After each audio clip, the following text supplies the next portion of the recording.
Los niños de Dios no están en venta. Es una de las frases que ha causado un gran impacto durante estos últimos días o durante estos últimos meses, trayendo consigo esta frase una realidad bastante cruda que nos está dando a conocer una temática que ha causado en la población a nivel mundial gran impacto. Queremos darle la bienvenida a todos ustedes a nuestro canal de los políticamente incorrectos. Mi nombre es Andrea Suxo y en esta ocasión vamos a darles la bienvenida a todos ustedes para que podamos hacer un análisis sobre esta película que ha sido estrenada a nivel mundial y en Bolivia el 31 de agosto. Quiero darles la bienvenida a mis dos compañeros que tengo acá, a Noelia y Adrián. Adrián. ¿Cómo está? Yo encantadísimo. Encantado de que estemos haciendo nuestro segundo episodio del podcast, Los Políticamente Incorrectos, pero no con un tema cualquiera. Estamos trayendo para ustedes un análisis realmente tan interesante, tan importante como es la película Sonido de Libertad, Sound of Freedom. Entonces yo te invito a vos que nos estás viendo que te quedes al otro lado de la pantalla y nos acompañes. Muchas gracias, Adrián. Noelia. Gracias, Andrea. Así es, queridos amigos, estamos en un nuevo episodio más de Los Políticamente Incorrectos. Así como le había dicho Andrea y Adrián, en esta oportunidad, además de tocar estos datos que han tenido que ver con la película Sonido de Libertad, vamos a abordar también temáticas muy importantes acerca de la película. Y pues para eso les invitamos a seguir escuchando el programa. Muchas gracias, Noelia. Muchas gracias, Adrián. Bueno, como ya lo indicaba Adrián, el 31 de agosto se estrenó en Bolivia la película Sonido de Libertad, una película que toca la temática sobre trata de personas. En nuestro primer podcast habíamos desarrollado algunos elementos, así que los invitamos a que también puedan ver. Les vamos a dejar el enlace acá en la descripción del video. Y bien, ¿cómo es que nosotros hemos ido analizando esta película? ¿Cuáles son los puntos que nos han llamado la atención? Tenemos que tener en cuenta que ha sido una película, o que es una película, que no ha sido promocionada por las grandes empresas. Es más, ha sido rechazada por las mismas. ¿Por qué? Porque genera gran controversia, no solamente para las organizaciones criminales que trabajan con ella, sino también para los estados o para algunos grupos, ya que está reflejando cuál es el avance de los estados, cómo trabajan los estados y cómo trabajan aquellos y cómo se implementan, mejor dicho, los mecanismos de protección para las víctimas que lastimosamente tienen que pasar por esta situación. Entonces, en ese caso, queremos preguntarles acá a nuestros, a mis o al equipo, mejor dicho, mil disculpas, sobre cuál es la opinión que ustedes tienen sobre la película, siendo que ya la habíamos ido a ver en la fecha que se había estrenado aquí en Bolivia. ¿Noelia? Bueno, la verdad es que en una primera instancia, mi impresión personal, fui a ver la película justo el día del estreno y pues mi sala estaba relativamente llena, como un 60% se llenó la sala, pero algo que vi, digamos, en los otros horarios, porque yo fui en el horario de la noche, no había muchas personas que fueron a ver la película, ¿no? Tal vez de a última hora algunos se animaron y se llenó poco a poco, pero en los horarios, en los otros horarios que yo pude ver, no estaba muy llena. Entonces ahí vi esa falta de interés de poder ver la película, ¿no? Pero bueno, entre otras situaciones muy buenas también que hemos visto y que ya les vamos a estar compartiendo a medida que desarrollemos el programa. ¿Qué te pareció a ti, Adrián? A mí me pareció estupenda la película. A ver, justamente el tema que decía, ¿no? A ver, a mí me tocó ir alrededor de las 4:30, 45 de la tarde. La sala básicamente estaba hasta un 40%. Estaba hasta un 40% y exactamente, o sea, creo que en otros horarios hubo más realce, otros estaban como que un poco más vacíos. En Santa Cruz, estoy hablando de la parte de La Paz, en Santa Cruz se rompió taquilla de la película. Entonces, esas observaciones, la película como tal, ya lo vamos a ir desglosando, claro, sin spoiler, pero vamos a ir analizando los temas más fundamentales. Muchas gracias. En realidad a mí me tocó, bueno, creo que fuimos en el mismo horario, ¿no? Pero estábamos en diferentes salas. Correcto. Aún así, yo estaba en la sala 1, tú en la sala 2, si no me equivoco. Y en la sala 1, donde me tocó estar, estaba igual, un 40% de personas que habían asistido a ver la película el 31 de agosto, que era el estreno. Pero, sin embargo, creo que también el 29 se hizo otro estreno también acá en la ciudad de La Paz.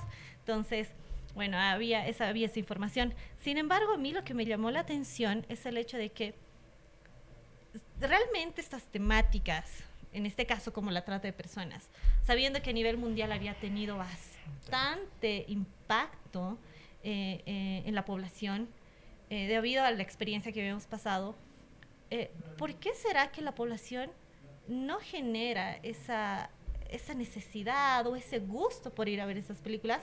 A diferencia de si fuera el estreno de una película sobre superhéroes o otro tipo de películas que tengan que ver, no sé, con moda o con muñecas. ¿Qué es lo que está pasando? Exacto, como Barbie, ¿no?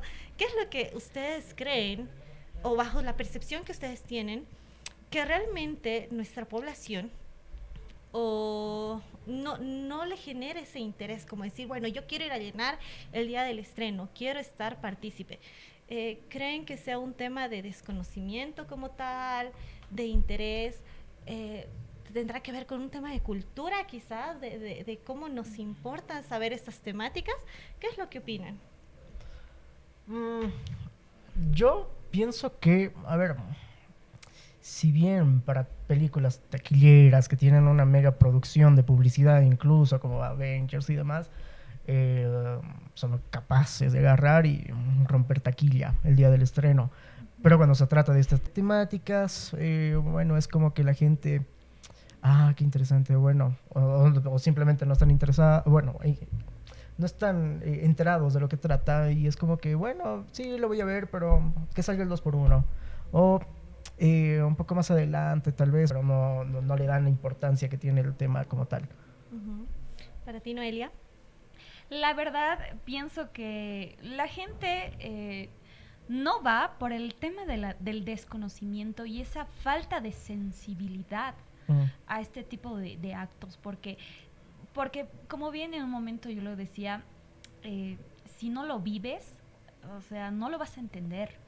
Realmente es ponerse en el zapato del otro, y creo que nosotros mismos no lo vamos a entender al 100% como aquella persona que ha vivido eso, que ha sido víctima, o que algún familiar, amigo, conocido ha sido víctima. Entonces nunca vamos a ser tan sensibles como cuando lleguemos a vivirlo, y espero que la población pueda sensibilizarse antes y no esperar a que nos pase algo, ¿no?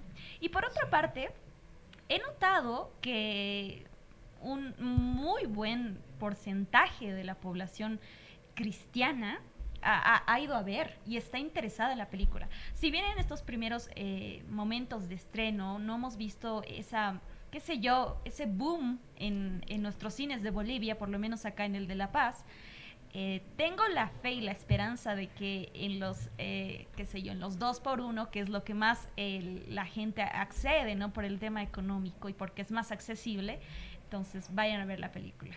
Tengo esa fe todavía. Muy bien, gracias. No, sí, y nosotros invitamos a todas las personas, no queremos hacer spoilers, no es la idea, porque queremos que vayan, los invitamos. Nosotros como grupo, como los políticamente incorrectos, la verdad es que no sacamos nada por promocionar la película, pero sí nos interesa que la población conozca sobre esta realidad, ya que van a poder darse cuenta de cuán peligroso es el no conocer sobre este tipo de delitos que lastimosamente nos puede atacar a cualquiera de nosotros, ¿no? No hay una edad definida. Si bien exactamente la película hace énfasis más que todo, o un grupo como tal, como ser los niños, por eso la frase, ¿no? Los niños de Dios no están en venta, pues no es el único grupo vulnerable, y ya vamos a ir desarrollando un poquito más adelante quienes también pueden ser víctimas de trata, ¿no?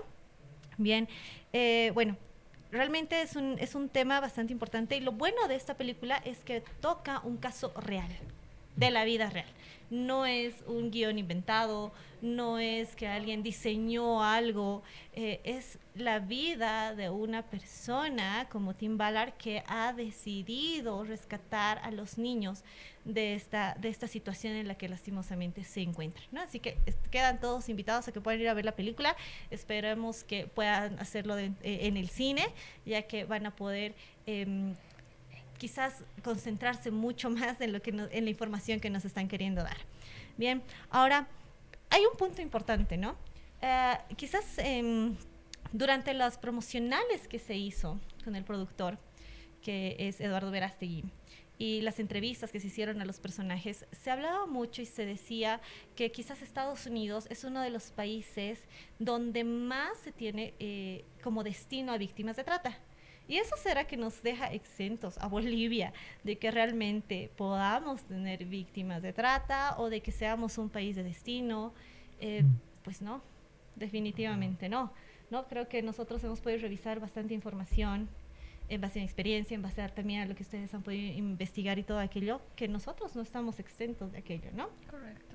Entonces, es muy importante que también nosotros hablemos de la situación en la que se encuentra Bolivia frente a la trata de personas y la importancia de socializar esto.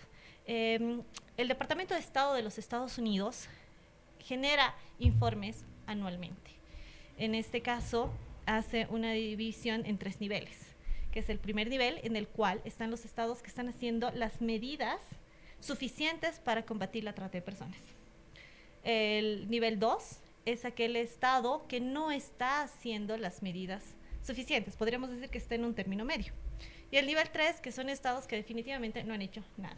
Okay. Bolivia, al suscribir el protocolo contra la trata, vamos a suprimir así el nombre porque es bastante largo, en un primer momento, en una primera instancia, estaba en el nivel 3, porque solamente teníamos una ley, la 3325. Que incluía como delito en el Código Penal, en el artículo 281 bis, la trata de personas, como trata de personas. Luego se incluye, el 2012 tenemos la ley 263, que es como ley integral, que ya genera todos los puntos específicos de lo que es el protocolo de Palermo contra la trata, en el cual se maneja prevención, protección, persecución del delito y cooperación, ¿no? Sin embargo, y este es un dato que les quiero brindar a ustedes, porque es muy importante, Bolivia, si bien estaba en buenos niveles, estaba con un plan, con una ley integral, bellísimo para luchar contra la trata, sale un informe del Viceministerio de Justicia, y esto lo publicó el periódico La Razón el 6 de julio de 2023, no mucho, en el cual nos indica que Bolivia no está cumpliendo con los estándares mínimos para la lucha contra la trata. Qué sorpresa. Pues no es extraño. No es extraño, ¿no? Ustedes, ¿cómo ven este accionar frente a la situación que Bolivia se encuentra? Tenemos una película que viene y nos dice, ok, hay esto, ¿no? Pero no es algo nuevo, es algo que ya se trabajaba años atrás. Entonces, ¿cómo ven en este caso la situación de Bolivia frente a estos informes, frente a estos niveles y las recomendaciones que nos dan, ¿no? El Estado, el Departamento de Estado, que dicen, por favor, generen mayor protección, generen mayor prevención, que lo podemos hacer? Y ahorita vamos a dar algunos datos más que nos dan las estadísticas, porque hemos subido en datos estadísticos en casos de trata. Sí. Exponencialmente, y lo voy a poner igual, ahí seguramente lo van a estar viendo en pantalla, como sube justamente lo que dice Andrea, las denuncias de trata y tráfico, de desapariciones y demás. Y bueno, claro, Bolivia es como que, claro, lo incorporo, pero en letra muerta. Incorporo los convenios, tratados internacionales, pero bueno, mira, no hay presupuesto. No, o sea, prioridad no es del Estado, planteamientos que adopta el Estado como para luchar, tanto así como lucha contra el narcotráfico. Entonces, la misma manera efectiva que lucha contra el narcotráfico estará luchando contra la trata y tráfico. La verdad es que el rol del Estado en este tema de la trata y el tráfico es totalmente ineficaz, ineficiente. Pienso que en parte implica muchos recursos económicos, ¿no? Financiamiento. ¿Por qué? es tener un equipo especialista, esta institución que es la policía, y personalmente, a comparación de Estados Unidos e incluso el mismo Tim Ballard, que él en entrevistas que le hacen, él señala, ¿no? Indica cómo tiene que dejar su familia, tiene que viajar a otros países, tiene que someterse a un tipo de entrenamiento especializado, porque tiene que, además de ser ese agente encubierto y conocer todas las técnicas y tácticas de la policía, también tiene que ser actor.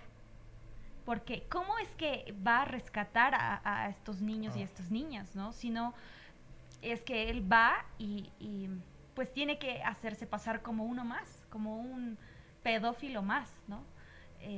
Como otro de estos personajes que se dedican al tema de la trata y el tráfico. Entonces, es todo un entrenamiento, y para eso el Estado necesita generar recursos y destinarlos a estos.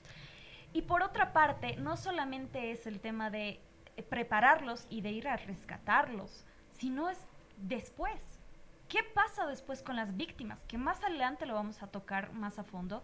¿Qué pasa con estas víctimas que ya han sido rescatadas? ¿Vuelven a su casa? Son personas que se quedan en determinados lugares, y estas cuestionantes más, ¿no? Entonces, el tema del financiamiento. También el otro punto que podemos tocar en cuanto al desinterés del Estado en este tema es que puede ser que haya esa vinculación o complicidad política, no solamente con el poder político, sino con los jueces, fiscales, policías, el sistema de migración. Entonces, es todo un sistema, ¿no? que realmente engloba la deficiencia que tiene el Estado en la lucha contra esta terrible accionar, ¿no? Correcto, sí. Estamos hablando de un crecimiento del 13.5% de víctimas. Wow. En poco tiempo, ¿no? Según los datos que he podido recopilar.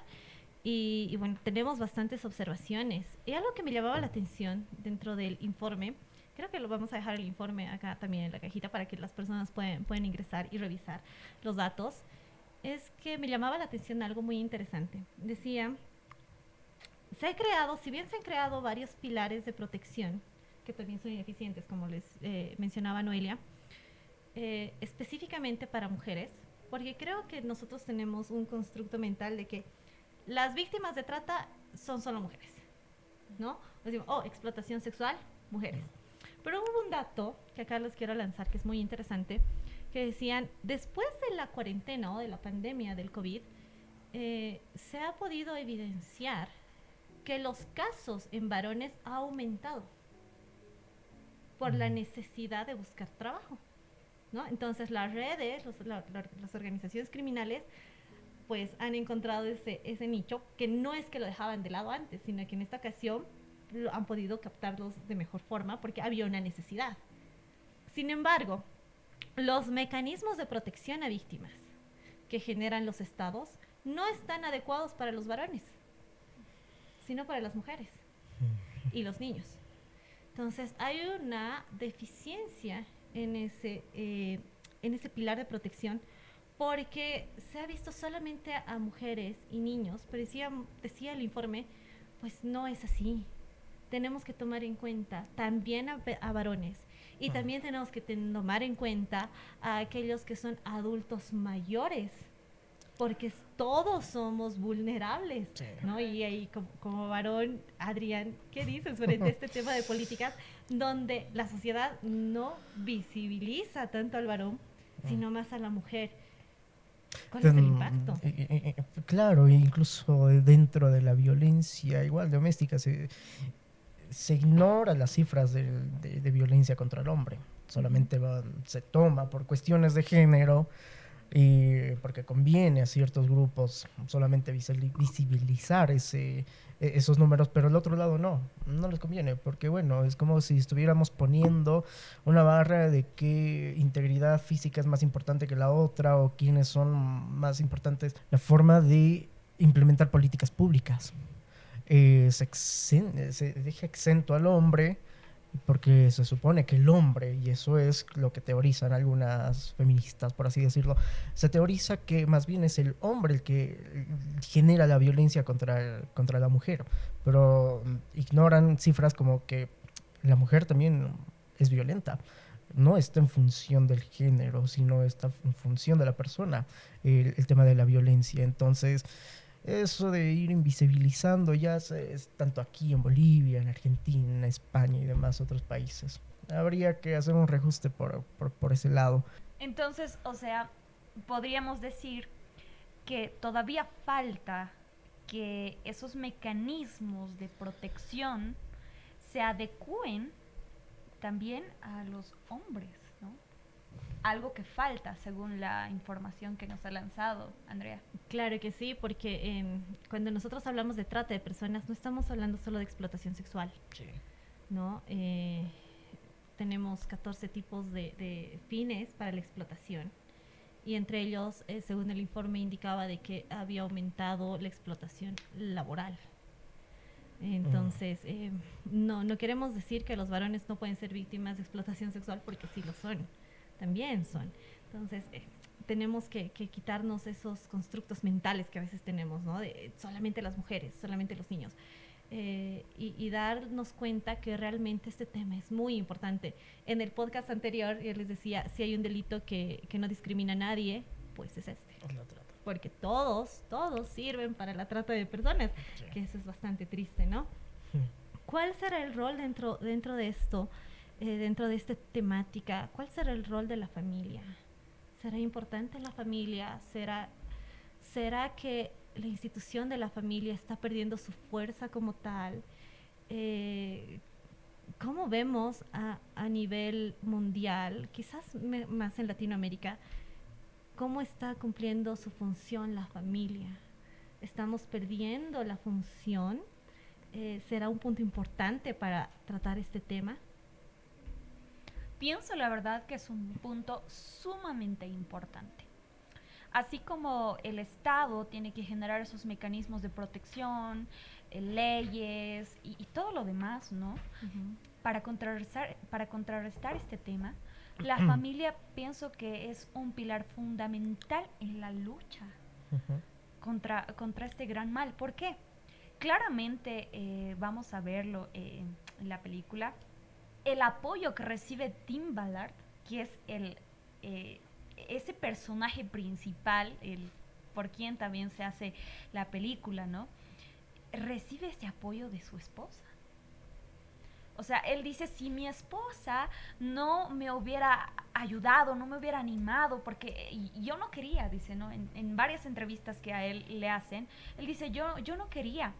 Yo estaba acobardado porque tenemos 7 niños que criar y ir a rescatar niños implica dejar mi trabajo y renunciar a muchas cosas, exponerme al peligro, porque es literalmente exponerse al peligro, porque no te estás enfrentando pues con 1, 2 personas, con 5 personas, son organizaciones criminales totalmente organizadas, donde hay poder, influencia, hay mucho dinero, incluso hay gente famosa, pues te estás enfrentando a todo un monstruo y estás poniendo en riesgo tu vida y la de tu familia. Y yo me admiro cómo la esposa de Tim Ballard tiene ese valor de decir, anda, porque pueden ser nuestros hijos. Entonces, creo que ahí el apoyo de la familia es sumamente importante. No solamente como víctimas, ¿no? De educar, de estar al tanto de qué es lo que tu hijo hace, dónde va, con quiénes son sus amigos, o qué está mirando en redes sociales, en el celular, o qué están escuchando, ¿no? Sino está también desde el lado de aquellos que van a rescatar niños. el apoyo importante de la familia, de la esposa, de los hijos, me parece sumamente vital. ¿Qué te parece a ti, Adrián? Claro, o sea, como tú dices, vamos a hablar de familia, pero ahora como que todo puede ser familia. O sea, se cambia incluso el significante de lo que esencialmente es la familia. Ahora, tranquilamente, como que un grupo de amigos casi no se puede diferenciar de un grupo familiar, o sea, de una familia como tal. ¿Por qué? Porque se ha reducido la función familiar simplemente al tema afectivo. Y también lo tocábamos en el anterior podcast. Se ha reducido la función familiar al tema de, bueno, es mi hijo, lo amo, mi madre, qué sé yo. Pero nos hemos olvidado de otras funciones que también tiene la familia. La familia tiene función socializadora. Es el primer grupo donde el individuo va a realizarse para poder incorporarse al mundo. Entonces ahí va a aprender los valores, va a aprender sobre principios, el lenguaje, la cultura de donde él ha nacido. ¿Y quién lo va a dar? La familia en primer lugar. Entonces, la familia se encarga de dar esa educación en el ámbito moral, en el tema de los valores. Segunda función, la psicológica. Y también la económica. En la psicológica vamos a encontrar incluso de que el mismo, no sé si algunos que han debido ir al psicólogo y demás o haber visto algo referente al tema, es como cuando vas al psicólogo te preguntan, ¿y cómo ha sido tu relación con tu padre, con tu madre, en la niñez? ¿Cómo ha sido con tus hermanos? Ahí está, porque la función es tan vital y tan importante que incluso va a marcar nuestra identidad. Entonces, eso volviendo al punto que decía, se ha quitado la esencialidad de la familia, simplemente reducirla a un conjunto de personas que tienen un vínculo afectivo, cuando en realidad la familia tiene mucho más trabajo por detrás. La familia es muchísimo más importante para el ser humano, para el individuo. Entonces, si le quitamos esta función, ya todo le vamos a llamar familia, que nuevas familias y demás, simplemente porque hay un lazo afectivo, entonces, ¿qué nos distingue de una familia y de un grupo de amigos? Y estoy totalmente de acuerdo contigo, Adrián, y también Noelia, porque estamos viendo que en este tiempo estamos con bastante información, infoxicación le dicen algunos, ¿no? Estamos intoxicados por la información a través de las redes sociales. Entonces, si los papás, los padres, la mamá y el papá, que son un pilar fundamental dentro de la familia, están ausentes, Sí. y ellos son los que generan identidad en un niño, en la niña, en los cuales orientan con los valores, les dan esa identidad. Pero hay esa ausencia. Los niños van a buscar la información pues a través de las redes, ¿no? Porque ahora todos los niños tienen que tener un celular.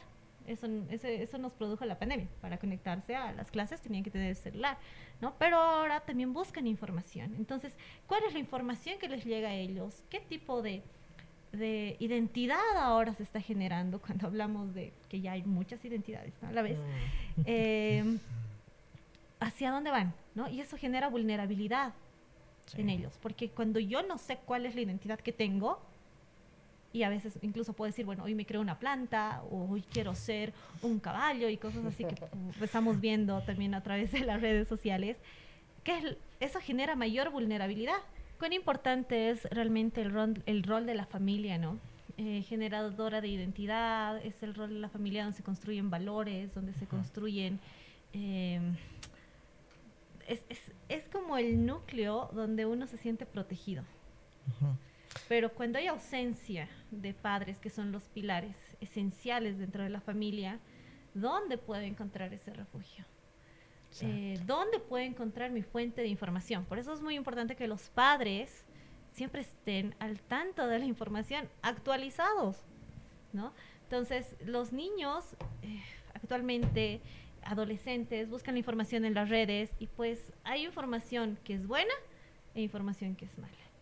Pero a veces lo consumimos todo, ¿no? Y nos genera bastantes temas que los niños los toman como propios, y lastimosamente se forman parte de su identidad o de su sistema de creencias, que nos pueden generar en una posible, bueno, generalmente es vulnerabilidad frente a este tipo de delitos, ¿no? Hay un punto que tiene que ver mucho con la película, que es la hipersexualización. Entonces, ¿cómo podríamos abordar ese tema de la hipersexualización? Acotando a lo que estás ahora planteando de la hipersexualización, definámoslo en pocas palabras. La hipersexualización no es otra cosa que resaltar en el niño atributos físicos por encima de cosas que sí se debería resaltar en un niño, que es educadito, que bien portado, come bien.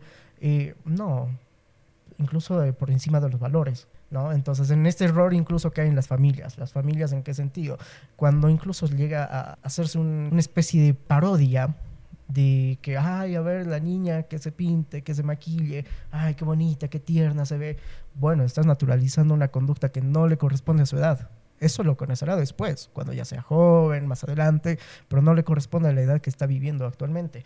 Y justamente lo que decías, si tú no te encargas como padre, como madre, de la identidad, de formar identidad en tus niños, las redes sociales lo van a hacer por ti.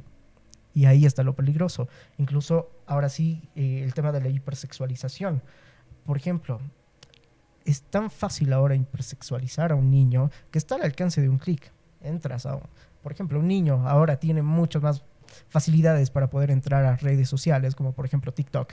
Agarra y basta que haga 2, 3 deslices y encuentra una mujer bailando, una mujer ya sea en ropa interior, en traje de baño, que está ahí, que ya está haciendo algún tipo de movimientos. Obviamente eso es muy fuerte, es un impacto fuerte para aquel niño que está consumiendo eso, y ahí está el peligro. El mismo padre no está viendo qué es lo que consume su niño, porque lo dejan, bueno, con tal de que estoy en mi reunión o estoy haciendo lo que quiero, toma, ve la tablet o ve el celular y me desaparezco. Entonces, como decía, o sea, si tú no te encargas de filtrar la información que está recibiendo tu niño, entonces no te quejes mañana de por qué es así. Y pienso que esto también tiene que ver con esto de, como bien lo decías, Adriana, adelantar etapas, ¿no?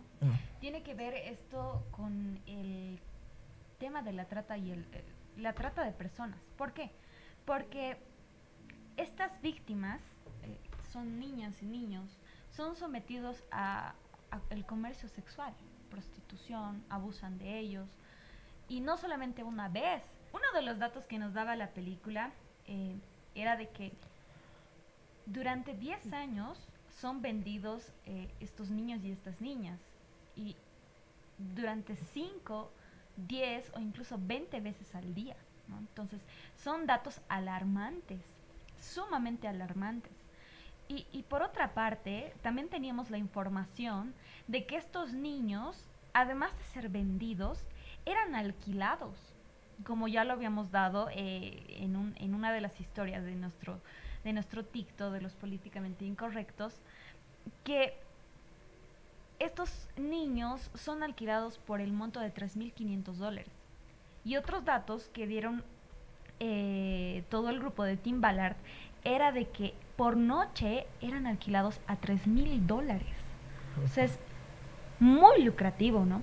Ahora, ¿qué tiene que ver este tema que plantearon con el adelanto de las etapas con esto?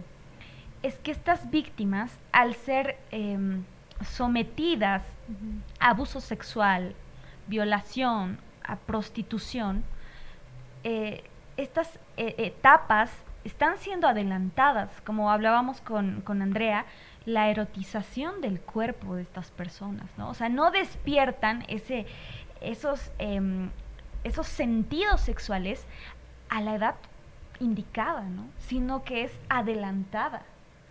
Adelantada, incluso mientras estabas hablando, yo me acuerdo de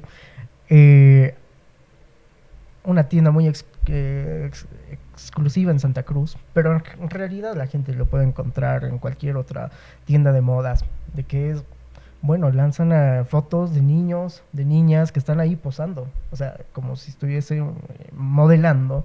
Entonces están mostrando la ropa y demás, los peinados, lo que se las pinta a las niñas. Entonces ahí, incluso desde ahí los padres están permitiendo. ¿Por qué? Porque bueno, a cambio hay una remuneración económica, pero realmente vale la pena que tú expongas a tu hijo a estos riesgos que incluso significa tener la imagen de tu hijo en redes sociales o de tu hija en redes sociales para que eso esté incluso al alcance de pedófilos, de gente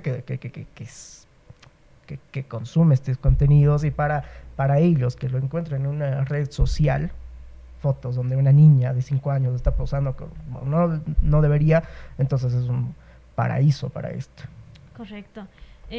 Realmente es un tema que nosotros, bueno, nos quedaríamos bastante tiempo porque hay tanto que hablar que tendríamos que quedarnos como unas 3 horas acá, ¿no? Pero frente a estos puntos que acabamos de tocar, sabemos que hay un rol de la familia importante.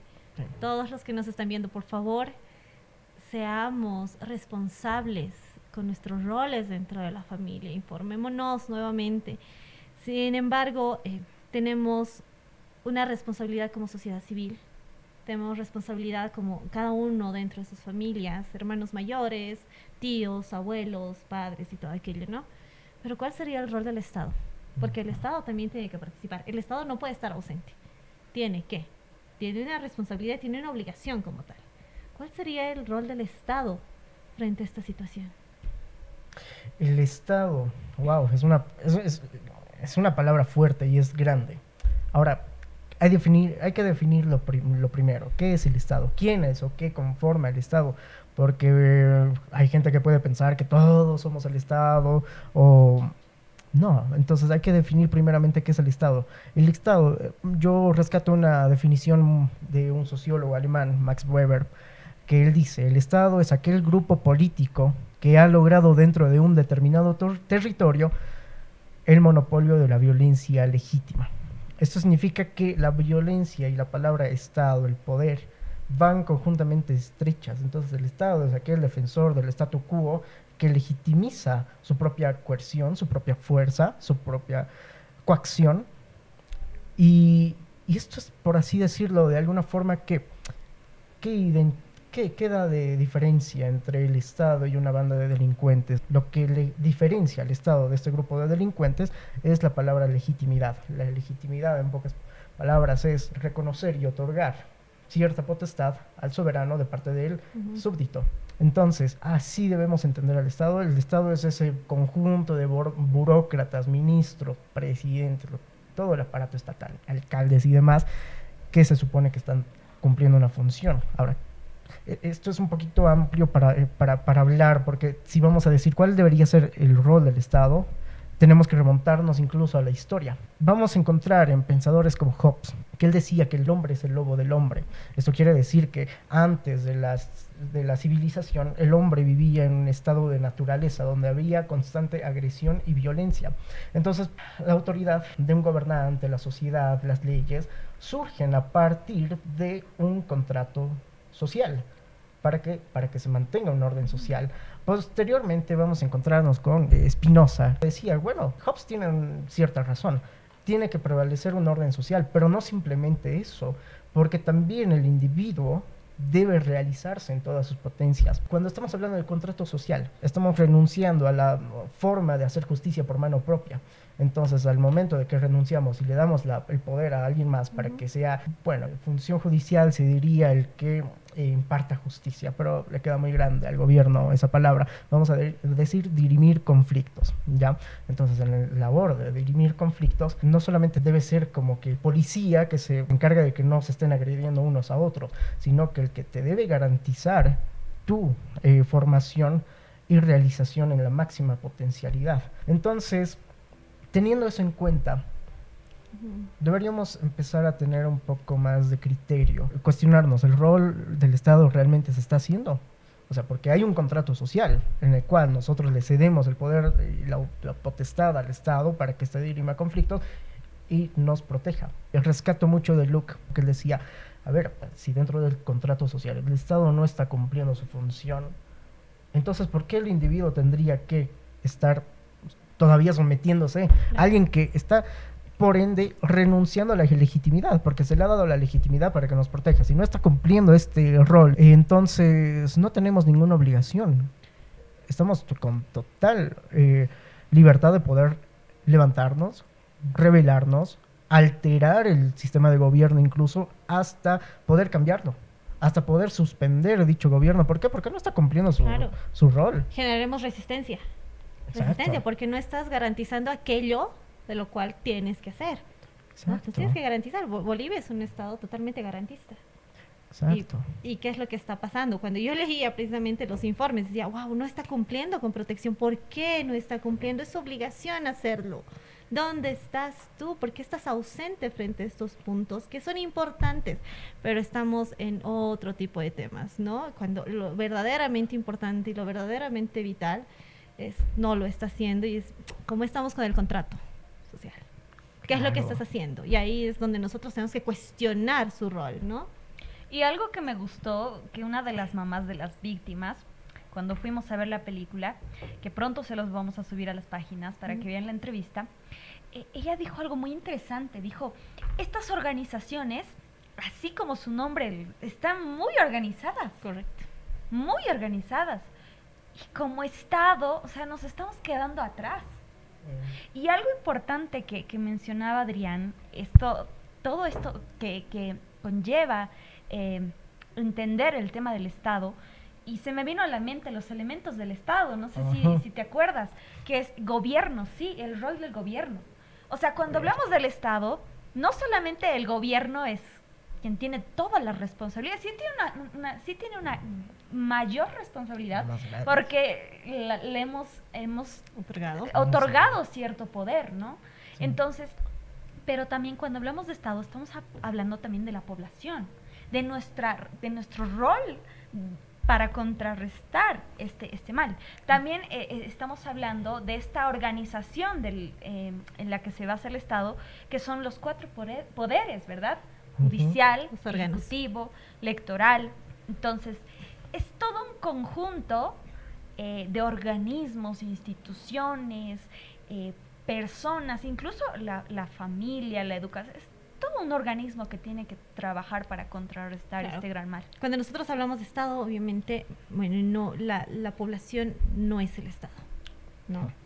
Sí somos parte de todo como un elemento, pero no somos el Estado. Entonces nosotros tenemos toda la posibilidad de exigirle, decir, ¿qué estás haciendo? No tendríamos los derechos fundamentales que el mismo Estado debería proteger, que debería garantizar. Y nos estamos protegiendo contra el poder mismo que tiene el Estado, claro, que es ilimitado, y el derecho humano le decía un momentito, ¿no? Pero incluso aquello que creo que sería un buen tema que lo toquemos, de cómo estamos con el tema de derechos humanos. Porque hay tanto que cuestionar, ahí es tanto que hablar, es como un paradigma que tendríamos que decir, se está cumpliendo, pero va a ser para otro capítulo de nuestro podcast, porque acá nos vamos a quedar. Paradójico, porque el mismo Estado que se encargue de la Asamblea Permanente de los Derechos Humanos, que es la Asamblea más bien que debería precautelar frente al Estado, o sea, ¿cómo? O sea, yo me protejo, o sea, yo los protejo de mí mismo. Correcto. Estamos en todo un caos. Pero realmente hay un desinterés frente a este tema. Y es triste porque es un tema que está, la trata de personas es tan global, ¿no? No solamente decimos que los bolivianos son víctimas de trata en Bolivia. Como decíamos en el podcast anterior, estamos en una situación tan estratégica como país, que tenemos tanto tránsito de víctimas, hay una situación tan triste como tal, hay áreas como en las áreas rurales que hay ausencia del Estado para las cosas que son importantes, porque para otras ahí está. Para otras ahí está. Para ganar el voto. Correcto, entonces igual que podemos generar una crítica. Y algo que quería justamente acotar a esto, para que la gente entienda cómo estábamos definiendo Estado, son esos burócratas, el presidente, sus ministros, alcaldes, todos esos. Entonces, ¿qué vamos a...? Aquí hay algo que yo quisiera que realmente despertemos. Si el Estado implica a estos burócratas, estos mismos burócratas son los que están cometiendo estos delitos. Noticias, ustedes las van a ver aquí en pantalla. Acusación de pedofilia, de casos de pedofilia de Evo Morales, que ha salido incluso en el diario de España, Ocdiario, que desde ahí se empezó a hacer pública la noticia. Su amorío, relaciones, más que todo es un abuso sexual de parte de Evo Morales durante su gestión de presidente contra adolescentes de 14 años, de 16 años, casos como el de incluso el honorable diputado Juan José Jauregui. Que ahora está en las noticias. Bueno, estuvo en un tiempo, pero luego se quedó ahí, ¿no? Que son muchas cosas que hay que cuestionar como tal, de cómo estamos naturalizando aquello. Incluso en algún momento se decía, es que es parte de la costumbre y tratamos de justificar, pero es que tenemos que tener en cuenta que esto hace daño, causa daño a la población, a los niños, en realidad a cualquier persona donde seas utilizado como objeto, ¿no? Ellos mismos están fomentando la trata. Claro, y es que cuando nosotros hablamos de los actores de la trata, a veces decimos solamente está el cliente, el tratante y la víctima. No, tiene que haber una fuerza, tiene que haber los actores que tienen un determinado poder, que obviamente se protege. Tiene que haber una protección, porque esto no actúa así solamente. Además que estos personajes políticos, que como lo dijo Adrián, podrían ser pedófilos o estarían consumiendo este tipo de contenido,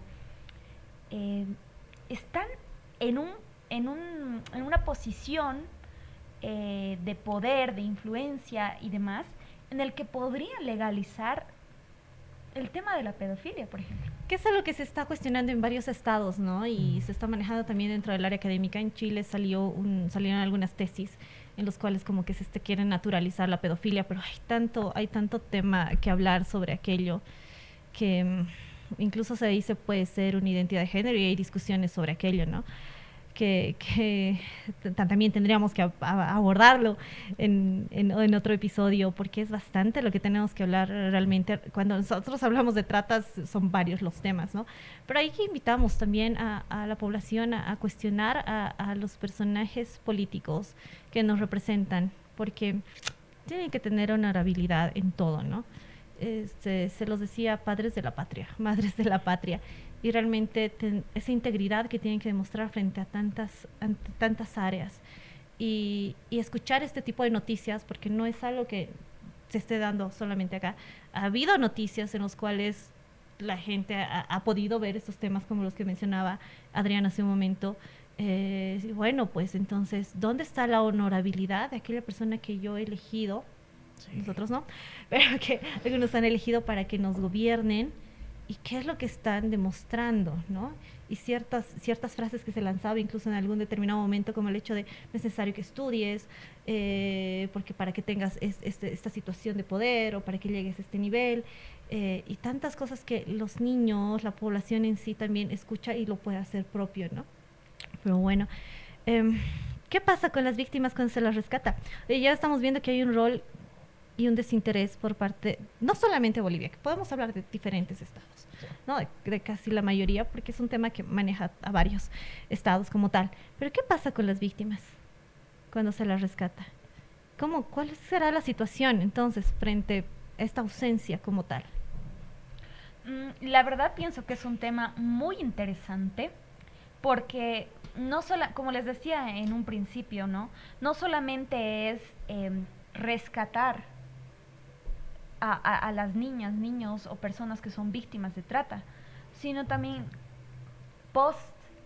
¿no? ¿Qué es lo que sucede con estas personas?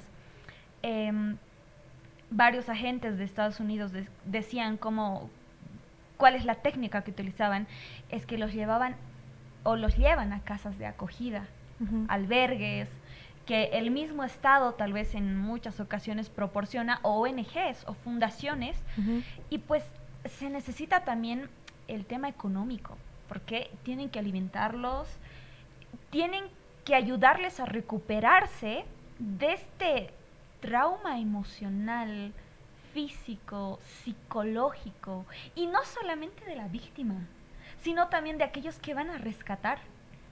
Porque Tim Ballard decía en una de sus entrevistas, muchas veces he tenido que ir al psicólogo.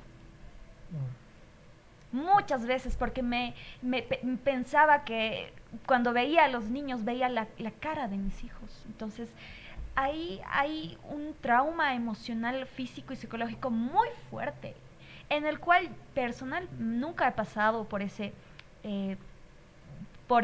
aspecto, pero personalmente pienso que es toda una vida de recuperación, toda una vida.